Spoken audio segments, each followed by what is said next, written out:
ഇപ്പോൾ ക്ലിനിക്കിൽ വരുന്ന ആളുകളിൽ നമ്മൾ കോമൺ ആയിട്ട് കാണുന്നതാണ് പനി മാറിയതിന് ശേഷമുള്ള ചുമ അല്ലെങ്കിൽ ജലദോഷം മാറിയതിന് ശേഷമുള്ള ചുമ എന്ന് പറയുന്നത്.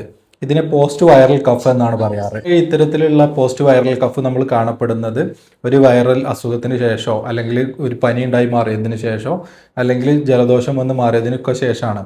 ഇപ്പോൾ നമ്മൾ ഈ ഒരു 1-2 ആഴ്ചയായിട്ട് നമ്മൾ ക്ലിനിക്കിൽ കൂടുതലായിട്ട് ഇത്തരത്തിലുള്ള ബുദ്ധിമുട്ടുകൾ കാണപ്പെടുന്നുണ്ട്. രാത്രി കടന്ന ഉടനെ ചുമ അധികമാവുന്നത്, തൊണ്ടയിൽ ഇങ്ങനെ വേദന വന്നിട്ടുള്ള ചുമ അല്ലെങ്കിൽ കുത്തിയുള്ള ചുമ, ഇത്തരത്തിലുള്ള ലക്ഷണങ്ങളൊക്കെയാണ് നമ്മൾ സാധാരണയായിട്ട് കണ്ടുവരാറ്. ഈ പോസ്റ്റ് വൈറൽ കഫിൻ്റെ ബുദ്ധിമുട്ട് അനുഭവിക്കുന്ന ആളുകൾക്ക് വീട്ടിൽ തന്നെ ചെയ്യാൻ പറ്റുന്ന കുറച്ച് കാര്യങ്ങളുണ്ട്. ഇടയ്ക്കിടയ്ക്ക് ചുടുവെള്ളം കുടിച്ചുകൊണ്ടിരിക്കുക എന്നുള്ളത്, അപ്പോൾ അവരെ തൊണ്ടയിലുള്ള ആ ഒരു ഇറിറ്റേഷൻ കുറയാൻ അത് കാരണമാവും. അതുപോലെ തന്നെയാണ് നമുക്ക് വീട്ടിൽ ഉപയോഗിക്കാൻ പറ്റാവുന്ന കുറച്ച് ഇഞ്ചിയും അതുപോലെ തന്നെ തേനിൽ ചാലിച്ചിട്ട് നമ്മളത് കഴിക്കുകയാണെന്നുണ്ടെങ്കിൽ നമ്മുടെ ആ തൊണ്ടയിലുള്ള ഇറിറ്റേഷൻ കുറയും. അപ്പോൾ അതുവഴി ചുമയും കുറയാറുണ്ട്. പിന്നെ നമുക്കൊന്ന് ചെയ്യാൻ പറ്റുന്നതാണ് സ്റ്റീം ഇൻഹലേഷൻ എന്ന് പറയുന്നത്, ചെറിയ രീതിയിൽ ആവി പിടിക്കുന്നത്. അതും ഇതിൻ്റെ ബുദ്ധിമുട്ട് കുറക്കുന്നതായിട്ട് കാണാറുണ്ട്. ഇത്തരത്തിലുള്ള പോസ്റ്റ് വൈറൽ കഫിൽ നമുക്ക് ഹോമിയോപ്പതി മരുന്നുകൾ കൊണ്ട് വളരെ പെട്ടെന്ന് തന്നെ ഈ ചുമ നമുക്ക് കുറച്ച് കൊണ്ടുവരാനായിട്ട് കഴിയാറുണ്ട്.